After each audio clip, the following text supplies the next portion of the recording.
PART-6 깃발 아래의 연대. 민준 씨의 사건이 국제적으로 알려지면서 한국 정부의 대응은 더욱 본격화되었습니다. 그리고 저는 그 중심에서 역사적인 순간을 목격하게 되었습니다.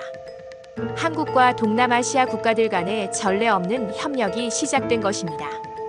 2025년 2월 푸놈펜에서 긴급 국제회의가 열렸습니다. 한국, 캄보디아, 태국, 필리핀, 베트남의 법무부 장관과 경찰청장들이 한자리에 모였습니다. 저는 기자단의 일원으로 그 현장에 있었습니다. 회의장에 들어서는 순간 저는 긴장감과 동시에 희망을 느꼈습니다. 한국 외교부 장관이 연단에 올랐습니다. 그의 목소리는 단호했지만 동시에 진정성이 느껴졌습니다.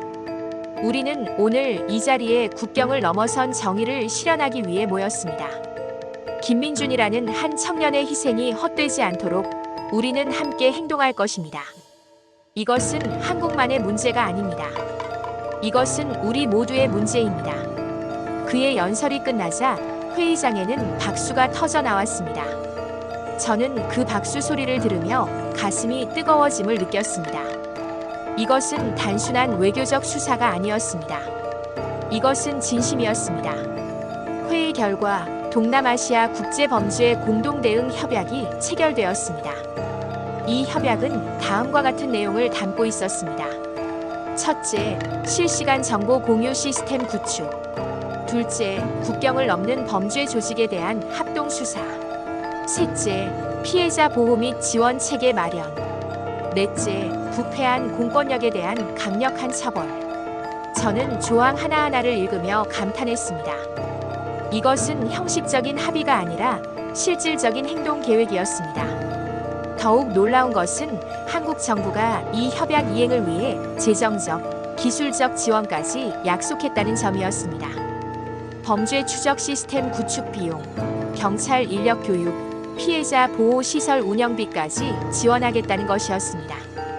캄보디아 경찰청장은 회의 후 제게 이렇게 말했습니다. 솔직히 처음에는 반신반의했습니다.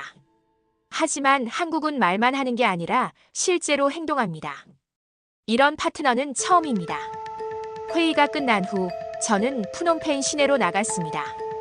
그곳에서 예상치 못한 광경을 목격했습니다. 한인 교민들이 거리로 나와 추모 행사를 열고 있었던 것입니다. 수백 명의 사람들이 흰 국화를 들고 민준 씨를 추모했습니다. 한 교민은 제게 이렇게 말했습니다.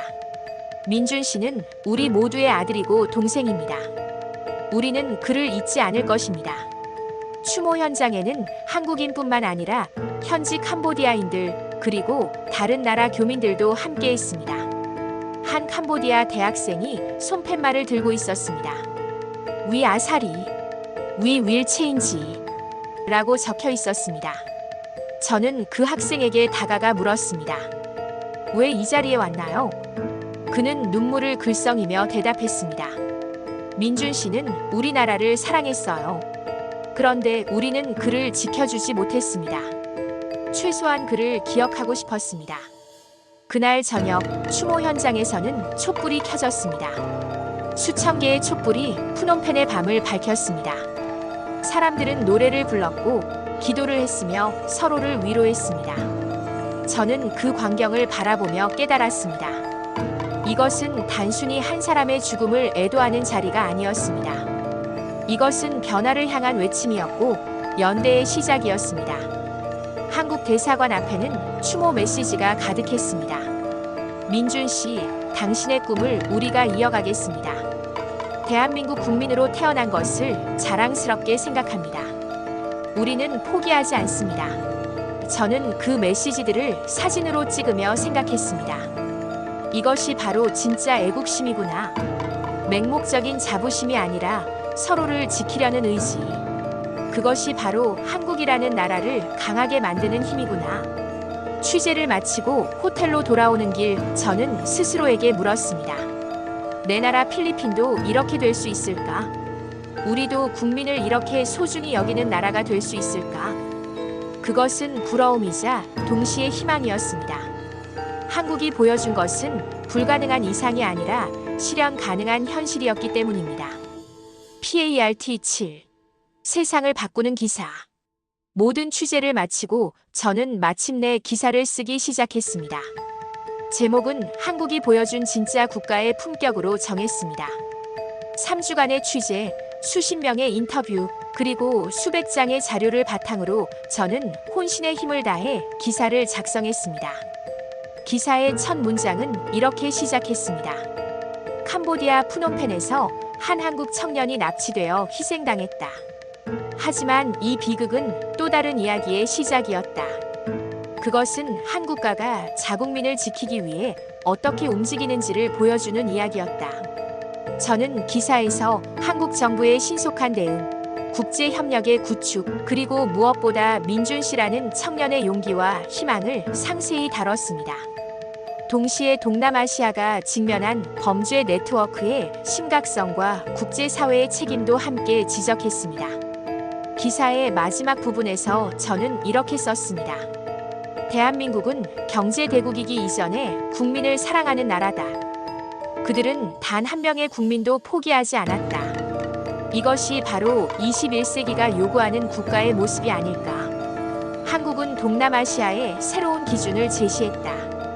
그것은 경제력이나 군사력이 아니라 국민을 향한 책임감과 국제사회를 향한 연대 정신이었다. 기사를 마무리하고 송고 버튼을 누르는 순간 저는 떨리는 손을 느꼈습니다.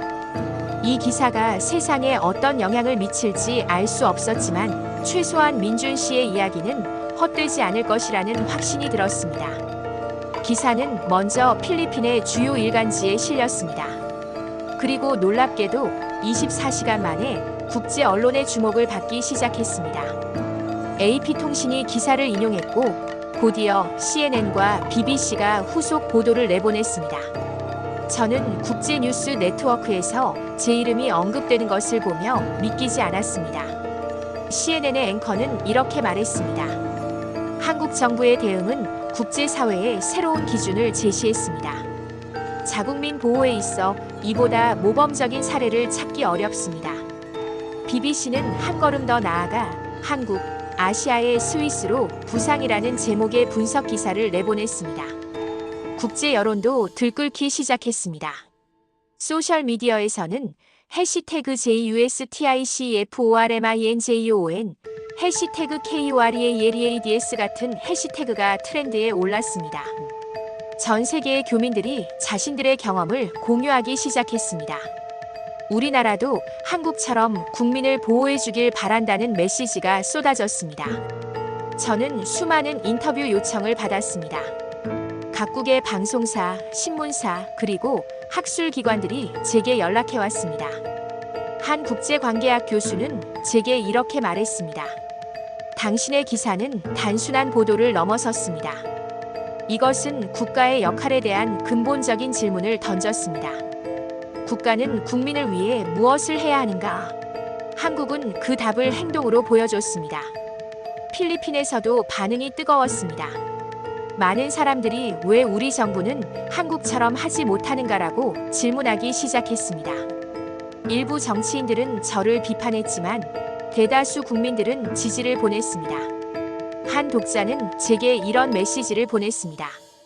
당신은 우리에게 희망을 보여줬습니다. 우리도 변할 수 있다는 희망을요. 한국에서도 제 기사가 번역되어 소개되었습니다. 한국 언론들은 외국 기자가 본 한국의 진짜 힘이라는 제목으로 보도했습니다. 저는 한국 독자들로부터도 수많은 메시지를 받았습니다. 우리나라를 이렇게 봐주셔서 감사합니다. 민준이를 기억해 주셔서 고맙습니다. 기자님 덕분에 우리나라가 자랑스럽습니다. 하지만 저는 댓글을 달았습니다. 제가 한 일은 단지 사실을 전한 것뿐입니다. 자랑스러워해야 할 것은 여러분의 나라가 보여준 행동입니다. 여러분은 이미 훌륭한 나라를 만들어가고 있습니다. 어느 날 저녁 서울에서 온 이메일 한 통을 받았습니다. 민준 씨의 어머니였습니다. 기자님, 아들의 이야기를 세상에 알려주셔서 감사합니다. 민준이는 세상을 더 나은 곳으로 만들고 싶어 했습니다. 기자님의 기사가 그 꿈을 이뤄주셨습니다. 저는 그 메시지를 읽으며 울었습니다. 기자로서 20년 만에 처음으로 흘린 눈물이었습니다. PART 8. 하늘에 닿은 약속. 2025년 3월, 저는 서울로 향했습니다. 민준 씨의 추모식에 초대받았기 때문입니다. 비행기에서 내려다본 서울의 야경은 숨이 멎을 만큼 아름다웠습니다. 하지만 제 마음은 복잡했습니다. 이 도시 어딘가에 민준 씨가 돌아오지 못한 슬픔이 있다는 것을 알고 있었기 때문입니다. 추모식은 서울 시내의 한 추모공원에서 열렸습니다. 수천 명의 사람들이 모였습니다. 민준 씨의 가족, 친구들, 대학 동기들, 그리고 그를 한 번도 만나본 적 없는 수많은 시민들이 함께했습니다.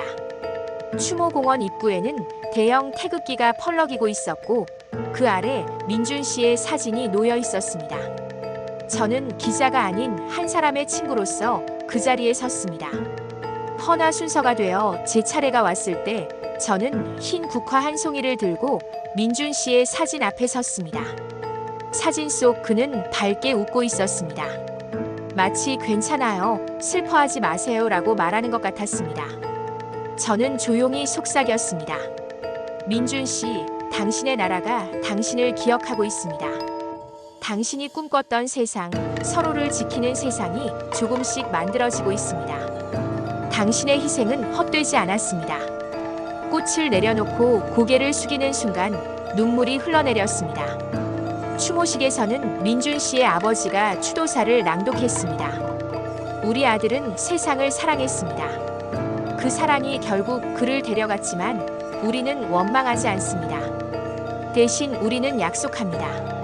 민준이가 꿈꿨던 세상을 만들기 위해 노력하겠다고. 더 이상 이런 비극이 반복되지 않도록 우리 모두가 서로를 지키는 세상을 만들겠다고. 그의 목소리는 떨렸지만 단호했습니다. 한국 외교부 장관도 참석했습니다. 그는 민준 씨의 영정 앞에서 묵념한 후 이렇게 말했습니다.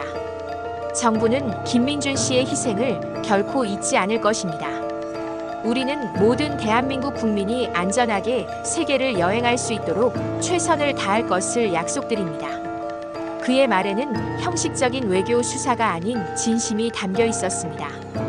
추모식이 끝난 후 저는 민준 씨의 어머니와 짧은 대화를 나눴습니다. 그녀는 제 손을 꼭 잡으며 말했습니다. 기자님, 민준이가 좋아했을 것 같아요.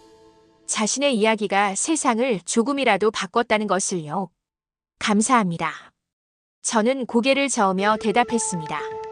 아닙니다. 제가 감사드려야 합니다. 민준 씨 덕분에 저는 진짜 기자가 무엇인지 배웠습니다. 서울을 떠나기 전 저는 한강을 걸었습니다. 강 너머로 보이는 도시의 불빛은 마치 별처럼 반짝였습니다. 저는 생각했습니다. 이 도시를, 이 나라를 민준 씨도 사랑했을 것이라고. 그리고 이 나라는 그를 결코 잊지 않을 것이라고. 귀국길 비행기 안에서 저는 노트북을 열고 마지막 기사를 쓰기 시작했습니다. 제목은 희망은 어둠 속에서 더 밝게 빛난다였습니다. 저는 이렇게 썼습니다. 세상은 여전히 어둡습니다. 범죄는 사라지지 않았고 위험은 여전히 존재합니다. 하지만 대한민국 같은 나라가 있기에 희망이 존재합니다. 그들은 국민을 포기하지 않았고 정의를 외면하지 않았으며 국제사회와 함께 변화를 만들어냈습니다. 이것이 바로 21세기 리더십의 진짜 모습입니다. 마닐라에 도착했을 때 저는 새로운 다짐을 했습니다. 민준 씨가 꿈꿨던 세상, 서로를 지키고 연대하는 세상을 만들기 위해 계속 기사를 쓰겠다고. 그리고 언젠가 제 나라 필리핀도 한국처럼 국민을 소중히 여기는 나라가 되도록 노력하겠다고. 지금도 제 책상 위에는 민준 씨의 사진이 놓여 있습니다. 그 밝은 미소를 볼 때마다 저는 다짐합니다. 당신의 이야기를 계속 전하겠습니다. 세상이 당신을 기억하도록, 그리고 당신의 꿈이 현실이 되도록. 캄보디아의 어둠 속에서 저는 대한민국의 빛을 보았습니다. 그 빛은 단순히 한 나라의 자랑이 아니라 전 세계가 배워야 할 교훈이었습니다. 국가는 국민을 위해 존재하고 국민은 서로를 지키며 우리는 국경을 넘어 연대할 수 있다는 것. 그것이 바로 민준 씨가 그리고 대한민국이 세상에 남긴 메시지였습니다. 끝.